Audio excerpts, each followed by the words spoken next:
এটা আসলে কয়েকদিন পরে বিষয়টা খোলাসা হয়ে যাবে সবার সামনে, কিন্তু তখন বিষয়টা একদম মানে ক্রিস্টাল ক্লিয়ার হয়ে যাবে, একদম পুরোটা ক্রিস্টাল ক্লিয়ার, একদম পুরো পরিষ্কার পানির মতোই, একদম স্বচ্ছ পানির মতোই কিন্তু দেখবে সবাই যে বিষয়টা কী হয়েছে, বিষয়টা কী হয়েছিল এবং বিষয়টা কী হওয়ার ছিল এবং কারা করেছে, কিভাবে করেছে, কেমনে করেছে, এত ফ্ল্যাশ আউট হয়েই যাবে। বেশ এক সপ্তাহ ধরে দেশের বাইরে জয়কে নিয়ে ঘুরে বেড়াচ্ছেন অপু বিশ্বাস। জানা গিয়েছে তিনি আবারও সিঙ্গাপুর পাড়ি দিয়েছে। তবে অপু বিশ্বাসের একটা ভিডিও নিয়ে কৌতূহল শুরু হয়েছে দর্শক মনে, যেখানে ছেলেকে দেখিয়ে বেড়াচ্ছে সেখানকার নানান রকম জিনিস এবং সেখানে নতুন নতুন খাবার ট্রাই করছে ছেলেকে সঙ্গে নিয়ে।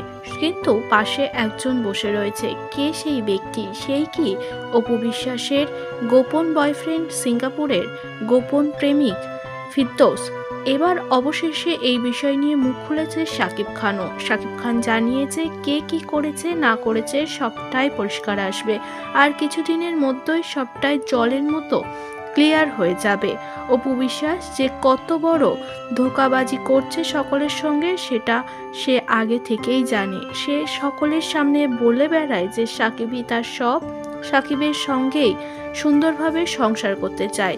তবে পেছনে পেছনে তিনিও একজনকে মন দিয়ে বসে রয়েছে এবং সেই সিঙ্গাপুরের বয়ফ্রেন্ডের কারণেই সেখানে বারবার যান অপু বিশ্বাস।